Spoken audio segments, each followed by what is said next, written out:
Master minds commerce చదవాలనుకునే 10th inter విద్యార్థుల తొలి ఎంపిక. నమస్కారం మేడం. నమస్తే మా. ప్రజెంట్ మనం సోషల్ మీడియా ప్లాట్ఫామ్లో చూస్తే ఒక చిన్న వీడియో అయితే వైరల్ అవ్వడం జరిగింది. ఎస్పెషల్లీ అందులో ఉంది ఒక స్టూడెంట్ అలాగే టీచర్ మధ్య జరిగిన సంఘటన ఏదైతే ఉందో, కేవలం ఒక మొబైల్ ఇవ్వలేదు అని లెక్చరర్ని స్టూడెంట్ చెప్పు తీసుకుని కొట్టడం మనం చూస్తున్నాం ఆ వీడియో. అంటే ఒక ఫోన్ గురించి ఎదుటి వాళ్ళు ఎవరు అన్న సెన్స్ లేకుండానే అంత చిన్న వయసులో ఆ ఫోన్కి ఎంతలా అడిక్ట్ అయ్యిందో మనం అర్థం చేసుకోవచ్చు. అంటే ఆ యూసేజ్ అంతలా పెరిగిపోవడానికి దానికి రీజన్ ఏమంటారు మేడం? అంటే ప్రతిదీ కూడా పేరెంట్స్ కాదు అని చెప్తూ ఉంటారు. అంటే ఇందులో పేరెంట్స్ పాత్ర ఎలా ఉంటుంది, ఒక టీచర్ ఒక స్కూల్ రోల్ అనేది ఎలా ఉంటుంది ఒక స్టూడెంట్ లైఫ్లో? చాలా చిన్న క్వశ్చన్ అనుకుంటూ పెద్దది వేసేసావు సిరి నువ్వు. ఇది అసలు జడ్జ్మెంట్ ఎవరిది తప్పు అని చెప్పలేని సిచ్యువేషన్లో ఉన్నాం మనం. ఇక్కడ మాట్లాడాలి అంటే ఫోన్ తయారు చేసిన వాడిదా, వెబ్సైట్స్ క్రియేట్ చేసే వాళ్ళదా, కంటెంట్ పంపించే వాళ్ళదా, ఫోన్ వాడేవాళ్ళదా? ఆ ఫోన్ని చిన్నప్పటి నుంచి పిల్లలకి అందుబాటులో ఇచ్చిన పేరెంట్సా? అవసరం కదా అని సెక్యూరిటీ రీజన్స్ కోసం స్కూల్స్ ఏజ్ నుంచి ఇవ్వడం, కరోనాకి ముందు తర్వాత ఫోన్ గురించి వాడే పిల్లలు. సో ఇలా అసలు మాట్లాడుకుంటే నెంబర్ ఆఫ్ రీజన్స్ కనపడుతూ ఉన్నాయి. సో ఇది ఎవరిది కాదు. మీరు వినే ఉంటారు ఒక సామెత, తిలా పాపం తలా పిడికెడు అంటారు. అంటే ఎవరిని జడ్జి చేయలేము, ఎవరి తప్పు అని అనలేము ఇందులో. మీకు ఓకే అంటే చిన్న స్టోరీ. Sure madam. ఏమంటే ఇది ధర్మరాజు భారతం తర్వాత స్టోరీ అంటారు. యుద్ధం అంతా అయిన తర్వాత అంతమంది చనిపోవడం అవన్నీ కదా, పాపం తగులుతుంది అనే ఫీలింగ్. సో ఏం చేస్తే పరిహారం చేసుకోవచ్చు అనేసరికి ఎవరో చెప్తారు నిత్య అన్నదానం చెయ్యి అని, భోజనం. సో ఈయన ఏం చేస్తాడు, వండే వాళ్ళు వండుతారు, వడ్డించే వాళ్ళు వడ్డిస్తారు, తెచ్చే వాళ్ళు తెస్తారు లాగా. అయితే ఒక అమ్మాయి పాలు కుండతో తెస్తూ ఉంటే దాని మీద మూత కొద్దిగా తొలగుతుంది. పైన అప్పుడే ఆకాశంలో ఒక గద్ద వెళ్తూ ఉంటే దాని క్లాస్లో ఒక పాము ఉంటుంది. ఆ పాము నోట్లోంచి ఒక 2 చుక్కల విషం కుండలో పడుతుంది. ఓకే. అది పాపం అమ్మాయి తెచ్చి ఇచ్చేస్తుంది. వాళ్ళు వండేస్తారు, వడ్డించే వాళ్ళు వడ్డించేస్తారు, తినేవాళ్ళు తినేస్తారు, తిన్నాక చనిపోతారు. సరే చనిపోయిన తర్వాత యమధర్మరాజు దగ్గరికి వెళ్తే యమధర్మరాజు న్యాయం చెప్పాలి అంటే మామూలు రాజుగారి దగ్గరికి వెళ్తారు. నాకేం తెలుసు అంటాడు రాజు. సో ఇప్పుడు మీరు చెప్పండి, ఫోన్ తయారు చేసేవాడా, కంటెంట్ రిలీజ్ చేసేవాడా, ఇందాక మనం అనుకున్నట్టు చూసేవాడా, కొనేవాడా, ఎవరి గురించి మాట్లాడతాం? ఇప్పుడు ఆ పాప గురించి కానీ మనం కనిపించిన వీడియో, ఆ టీచర్ గురించి కానీ who are we to judge కదా? దీని మీద చాలా చుట్టూరా కారణాలు ఉన్నాయి. నేను చాలా నార్మల్ ఒక ఇది చెప్తాను ఏంటి, వంటింట్లో చాలా వంటలు వండుతుంటాం. ఇంగ్రీడియంట్స్ అన్నీ వేస్తేనే దానికి టేస్ట్, రుచి. ఇప్పుడు అలాగే ఈ ఫోన్ విషయంలో కూడా అంతే. ఇది దాదాపు 1.5 year బ్యాక్ జరిగింది. మా ఫ్రెండ్ ఒకరు వచ్చారు ఇంటికి. తను చెప్పండి శైలజ ఇలా అవుతోంది పక్కింట్లో అన్నారు. ఏమవుతుందండి అంటే, ఒక 10th class పాపని చదవట్లేదు, ఎప్పుడు మొబైల్లో ఉంటుందని చెప్పి ఒక లోకల్ హాస్టల్లో వేయడానికి వాళ్ళ పేరెంట్స్ తీసుకెళ్లారట. తీసుకెళ్తే అక్కడ వెళ్ళిన తర్వాత ఈ పాప ఫోను హెచ్ఎం దగ్గర, ప్రిన్సిపల్ దగ్గర పెడతామని చెప్పారు. సరే ఆ పాప హాస్టల్లో జాయిన్ అయింది. సండేస్ కానీ ఎప్పుడన్నా ఇస్తానులేమ్మా నీకు అన్నాడంట ఆయన. వీళ్ళ అమ్మగారు ఏం చేశారు, ఆయన దగ్గర ఉంచకుండా ఫోన్ తీసుకొని ఇంటికి వచ్చేసారు. ఓకే. పాపకి వెళ్ళి హెచ్ఎంని అడిగితే మీ అమ్మగారు అప్పుడే తీసుకెళ్ళిపోయారు కదా. ఆ పాప తర్వాత ఒక రోజంతా తినకుండా ఏడ్చి పేచీ పెట్టి పేరెంట్స్ని పిలిపించుకొని ఇంటికి వెళ్ళింది. వెళ్ళడంతోనే వాళ్ళ అమ్మగారిని ఇల్లంతా పరిగెత్తించిందంట కొడతానని చెప్పి. ఎందుకు, నా ఫోను అక్కడ మధ్యలో నేను చూడొచ్చు అని చెప్పి ఆయన దగ్గర పెడతానని చెప్పి ఇంటికి తీసుకొచ్చేస్తావా నువ్వు? వాళ్ళమ్మ లిటరల్లీ భయపడి డోర్స్ వేసేసుకున్నారంట రూమ్లోకి వెళ్ళి. సో అది ఉన్మాదమా లేకపోతే దాన్ని ఏమంటాం, అది ఒక మత్తు పదార్థం కంటే ఎక్కువ అలవాటు అయిపోతుంది. ట్రూ. సో ఇందాక మనకు అనుకున్నట్టే ఎవరి రీజన్ అని చెప్తాం. చూడండి, అమ్మ కడుపులో బేబీ ఉన్నప్పుడు అమ్మ ఎమోషన్స్ అన్నీ తీసుకుంటుంది. అమ్మ నవ్వితే నవ్వుతుంది, అమ్మ ఏడిస్తే ఏడుస్తుంది, అమ్మ మాటలు వింటుంది, నాన్న మాటలు వింటుంది, అన్ని లోపల నుంచి దే అబ్జార్బ్. హ్మ్. మీరు ఫోన్లో చూసే విషయాలు అబ్జర్వ్ చేసుకుంటారు వాళ్ళు. హ్మ్. మరి బయటికి రాగానే పుట్టకుండానే ఫోటోలు తీసి వాళ్ళకి వీళ్ళకి పంపించేస్తున్నాం. అవును. మళ్ళీ వీడియో కాల్స్ చేస్తున్నాం వాళ్ళకి ఊహ రాకుండానే. ఎవరికి అమ్మమ్మకి నాయనమ్మకి వీడియో కాల్స్ చేసి పిల్లల్ని చూపిస్తున్నాం. వాళ్ళ కళ్ళకి లైటింగ్ కరెక్టా, వాళ్ళ కళ్ళు అసలు రంగును గుర్తుపడతాయా, కదిలే ఆబ్జెక్ట్ ఏదన్నా ఉంటే బేబీ చూస్తుంది. సో అమ్మలు జాబ్ అవనివ్వండి, పాలు తాగిచ్చేసి పడుకోబెట్టేస్తే లేదా ఒక వీడియో పెట్టేస్తే పక్కన సౌండ్ పెట్టేస్తే తినేస్తారు. ముందు తినడం కూడా, తినేది నెక్స్ట్ స్టేజ్. తినడం ఏంటి, మేము ఇంత వర్క్ చేసి వచ్చి ఏదోటి ఇంత వాళ్ళ పొట్టలోకి వెళ్ళిపోతే చాలు అని చెప్పి ఫోన్ ఫోన్ పెట్టేసి పెట్టేసి తోసేస్తున్నాం. తెరిచేస్తారు. అది రైలు ఇంజన్లో బొగ్గేసినట్టు. హ్మ్. సో పిల్లలు ఇంకా మింగేస్తూ ఉంటారు ఫుడ్ అంతే. అక్కడ మనమే అలవాటు చేస్తున్నాం. తర్వాత మళ్ళీ మనమే వాళ్ళని ఏమంటాము, ఫోన్ లేనిదే ముద్ద దిగదు. హ్మ్. ఎవరు అలవాటు చేశారు? అదే కదా! మర్చిపోతాం. తర్వాత కరోనాకి ముందు, కరోనాకి తర్వాత అన్నారు. ఈ ఫోన్లు చెయ్యబట్టి అని మాట్లాడతారు. ఫోన్ ఏం చేసింది? ఏయ్ రా రా అని పిలిచిందా ఫోన్ ఏమన్నా మిమ్మల్ని? లేదు కదా! హ్మ్. మీరే వెళ్తారు. ఒక జోక్ ఉంది. ఒక చిన్న పసిపిల్లలు పుడితే డైపర్స్ వేస్తారు కదా!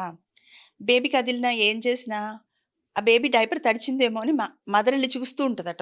మాట్లాడితే డైపర్ చూసి తడైందా? అన్‌ఈజీగా అందుకే ఉన్నాడా? ఏడుస్తున్నాడా? అందుకే ఏడుస్తున్నాడా అని. ఫోన్ గూడా అంతే. మెసేజ్ వచ్చిందా? రాలేదా? మెసేజ్ వచ్చిందా? రాలేదా? వి కీప్ ఆన్ చూసుకుంటూ ఉంటాం తప్పించి అదేమీ పిలవదు. మేము స్కూల్స్‌కెళ్తే అదే చెప్తాం. We are not front line warriors. We are not doctors. We are not nurses. We are not in a army. We are not in a police. We are not in a fire station. We are not nothing. Phone అక్కడ message వచ్చి ఆ message చూడకపోతే ఏం అవ్వదు. మనకంత ఇంపార్టెంట్‌వి ఏమి రావు. కాబట్టి కాసేపు ఫోన్‌ని వదలొచ్చు అని చెప్తూ ఉంటాం అనమాట. సో మరి పిల్లలు అమ్మా, నాన్న అంతలా ఫోన్ చూస్తున్నప్పుడు పిల్లలు ఏమనుకుంటారు? మనం కూడా చూడొచ్చు. మనం గూడా చూడాలి. ఏదో మిస్ అయిపోతున్నాం అనుకుంటారు. యెస్. తర్వాత ఇంకొక చిన్న ఎగ్జాంపుల్ సిరి. మా ఇంటికి మొన్న ఈస్టర్ హాలిడే వచ్చింది గదా! Good Friday. Good Friday. మా అక్క కొడుకొచ్చాడు. హ్మ్. పాపని తీసుకొనొచ్చాడు వాళ్ళ వైఫును. సరే బయటికెళ్దాం అనుకున్నాము. తనది కొంచెం పెద్ద కారు. అయితే మేము వెళ్ళే ప్లేస్‌కి మేము ఐదుగురం పట్టేది చాలు కదా అని మా హస్బెండ్ నేను డ్రైవ్ చేస్తాను లేరా వెళ్దాం అన్నారు. సరే వెనక కూర్చొని ఇంకా ఈజ్ ఆన్ ఫోన్ అనమాట బాబు. ఈజ్ ఆన్ ఫోన్ అయితే పాప అడిగింది. నాన్న ఇవాళ ఆఫీస్ పని లేదు కదా! సండే కదా! హాలిడే కదా! నువ్విప్పుడెందుకు ఫోన్ చూస్తున్నావు అంటే ఆబ్వియస్‌గా. డీల్స్ చూస్తున్నాను. హ్మ్. దేనికి నాన్న డీల్స్? నా బర్త్‌డే కోసమేనా ఆర్డర్ పెట్టడానికి అని అడిగింది. హ్మ్. ఈ లోపల మా అక్క కోడలు నవ్వుకుంటూ, అవునండి ఈ మధ్య మేమన్నీ బయటకెళ్ళి ట్రాఫిక్‌లో, దీంట్లో ఇంత తిరగడానికి చిరాకేసి అన్నీ నేను ఆన్‌లైన్‌లో ఆర్డర్ ఇచ్చేసి కొనేసుకుంటున్నానండి అని. సో, మరి పిల్లలకి ఏమర్థమవుతుంది? ఫోన్ ఎంత ఇంపార్టెంట్. ఇంకో చిన్న నవ్వొచ్చే విషయం చెప్పనా? ఒక 8 ఇయర్స్ బాబు నాకు ఫోన్ ఇవ్వండి, నాకు ఫోన్ ఇవ్వండి అని అడుగుతున్నాడు. ఏం చూస్తావురా అంటే, ఏం చూడను అందులో డబ్బులుంటాయి కదా! నేను అన్నీ ఆర్డర్ ఇచ్చి కొనుక్కుంటా అన్నాడు. మీకు అర్థమైంది మ్యామ్. పాయింట్ అర్థమైంది. అర్థమైందా? యెస్. యెస్. వాడు ఏమనుకుంటున్నాడు, ఫోన్‌లోంచి డబ్బులొస్తాయా అనుకుంటున్నాడు. మనకొక అకౌంట్ ఉండాలి. ఆ అకౌంట్‌లో డబ్బులుండాలి. డబ్బులుండాలి. దాన్ని దీన్ని లింక్ చేయాలి. మనం అసలు ముందు సంపాదించాలి. వాడికి అవన్నీ తెలియట్లేదు. యెస్. సో, వాడు అక్కడి వరకే ఆగిపోయింది వాడి ఆలోచన. సో, తర్వాత ఇంకా మనం షాపింగ్ మాల్స్‌కెళ్తాం. కార్ట్స్‌లో పిల్లల్ని కూర్చోబెడతారు. వాళ్ళు ఫోన్ చూసుకుంటుంటే వీళ్ళు షాపింగ్ షాపింగ్ చేస్తూ చేస్తూ. ఉంటారు. అలాగే ఫంక్షన్స్‌కెళ్తాం. ఫంక్షన్‌లో అంతే. పిల్లలు ఫోన్ చూసుకుంటుంటే వీళ్ళ పనులు వీళ్ళు చేసుకుంటూ ఉంటారు. పాపం వాళ్ళకేం తోస్తుంది అంటారు కదా! ఇన్వాల్వ్ చేయడం ఆ ఏజ్ మరి అందరూ కలిసి ఆడుకునే వాళ్ళు కింద ఇదివరకు రోజుల్లో. ఎవరి ఫోన్ వాళ్ళు పట్టుకొని అమ్మ ఫోన్, నాన్న ఫోన్ అలా తీసుకో. సో, అక్కడికి ఆహ్, అలాగ జరుగుతోంది. సో, మరి ఇందులో మళ్ళీ ఇప్పుడు స్కూల్ తీసుకుందాం. ప్రతి వాళ్ళు ఏమంటున్నారు? కరోనా వల్ల. టీచర్స్. హ్మ్. కరోనా వల్ల. కరోనాలో ఆన్‌లైన్ క్లాసెస్ అయిపోయినియి కదా! ప టీచర్స్ కూడా స్కూల్స్ కూడా అక్కడికి ఆపేయొచ్చు కదా! మరి వాళ్ళు కూడా మళ్ళీ ఇంకా హోంవర్క్ ఎందుకు ఇందులో పంపడం? హ్మ్. యాక్టివిటీస్ అంటూ. యాక్టివిటీస్ అంటూ, హోంవర్క్ అంటూ పంపడం ఎందుకు వాళ్ళు కూడా? హ్మ్. ఆపేయొచ్చు కదా! యెస్. అప్పుడు తల్లిదండ్రులు కూడా నీకు ఫోన్ ఎందుకురా హోంవర్క్ రావట్లేదు ఇప్పుడు. సో, అవసరం లేదు కదా! అని పక్కన పెట్టించొచ్చు. అవును. సో, అది మానలేదు. అలాగే ఇంకా చూడండి కొంతమంది తల్లిదండ్రులున్నారు కాన్షియస్‌గా స్కూల్ నుంచి వచ్చిన వర్క్స్‌ని జెరాక్స్ తీసిస్తున్నారు, ప్రింట్అవుట్స్ తీసిస్తున్నారు పిల్లలకి. నువ్వు ఫోన్ ముట్టుకోకపోతే ఏం అవ్వదు, మీ టీచర్ పంపించిందంతా నేను ప్రింట్అవుట్ తీసిస్తాను అని చెప్తున్నారు. సో అంటే అలా కాన్షియస్గా ఉండే వాళ్ళు ఉన్నారు, ఎస్. పేరెంటల్ కంట్రోల్ పెట్టే వాళ్ళు ఉన్నారు. అసలు ఏమొస్తుంది అందులో, మాకు తెలియాలి వీళ్ళు ఏం చూస్తున్నారు, ఎన్ని అవర్స్ చూసారు అంటే. అది చదువుకున్న వాళ్ళకి చదువుకోని వాళ్ళకి తేడా ఉంటుంది మళ్ళీ. అసలు ఇలాంటిది ఒక కంట్రోల్ ఉంటుందా అని కూడా కదా. సో స్కూల్ సైడు ఇప్పుడు మళ్ళీ సెక్యూరిటీ వైజ్ బయటకు వెళ్తే భయం వేస్తుంది, వీడు ఎక్కడున్నాడో తెలియజేస్తాడు కాబట్టి ఫోన్ కావాలి. సో వాడు ఎక్కడున్నాడో తెలియజేయడానికి ఫోన్ కావాలి అన్నప్పుడు ఆ ఫోన్లో వాడు గేమ్స్ ఆడుతున్నాడా, ఎవరితో ఏం షేర్ చేస్తున్నాడు. మళ్ళీ ఇప్పుడు ఆ పేరెంటల్ కంట్రోల్ ఉందనుకోండి, నువ్వు ఇన్ని అవర్స్ చూసావురా, ఈ కంటెంట్ చూసావురా అని చెప్పచ్చు. సో అక్కడ కూడా చూడొచ్చు, అది లేదు.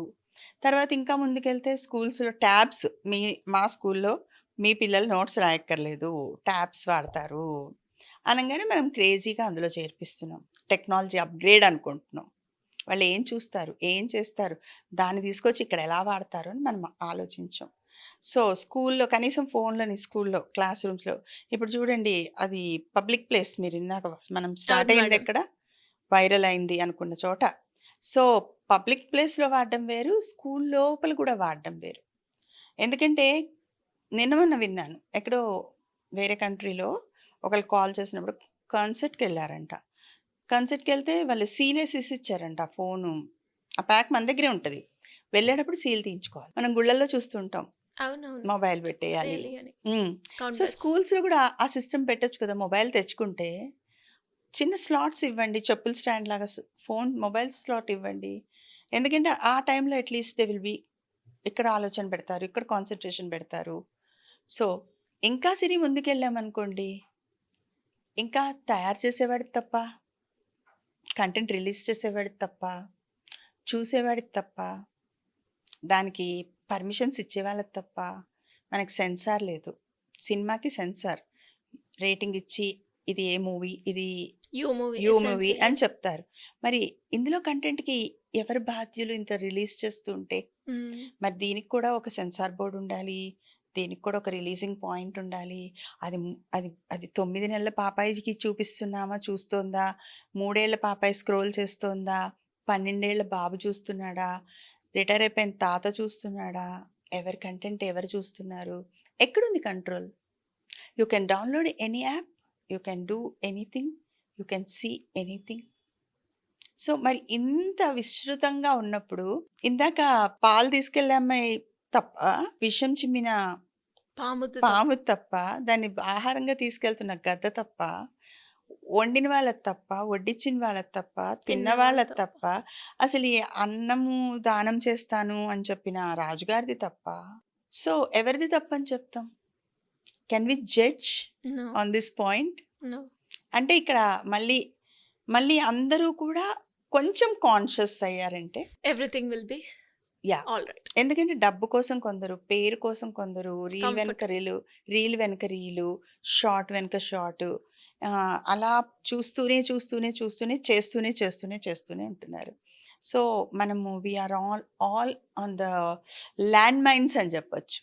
హ్యాండ్ మైన్స్ చేతిలో ఒక ప్రపంచాన్ని బాంబు ఎప్పుడు పేలుతుందో తెలియని దాన్ని పెట్టుకుని వెళ్తున్నాం. కేర్ఫుల్గా ఉండాలి. సో చెప్పండి, ఇప్పుడు దానికి ఎవరైనా ఆన్సర్ చెప్పగలమా, జడ్జి చేయగలమా? నాన్ జడ్జిమెంటల్ అండ్ అసలు అన్జడ్జబుల్ థింగ్ అది. Yes, proper usage is mandatory. అది ఎక్కడుంటుంది ఎప్పుడైనా కూడా చెప్పండి. చాలా కిందన చిన్న చీమ తలకాయ భూతద్దం పెట్టి చూసేది, అది కూడా లేదు కదా దీనికి. అవును, ఇప్పుడు స్క్రీన్ మీద మద్యపానం హానికరం అంటారు, అలాగే సిగరెట్ స్మోకింగ్కి వేస్తారు స్క్రీన్ మీద. మరి మొబైల్లో ఇంత ఉంది అని చెప్పి ఎవరు చెప్పరు, ఎవరికి తెలీదు, చెప్పాలని కూడా ఎవరు అనుకోరు. అందుకే వాళ్ళలో అయినా ఆ మార్పు అనేది కొంచెంలో కొంచెం అని వస్తే, అంటే అందరిలో రావాలి. ఇది మొత్తం బాధ్యత. డెఫినెట్గా ma'am, great information. Thank you so much. Welcome Siri, welcome. Suman టీవీలో మీ పర్సనల్ అండ్ బిజినెస్ ప్రమోషన్స్ కోసం కింది నెంబర్కి కాంటాక్ట్ చేయండి.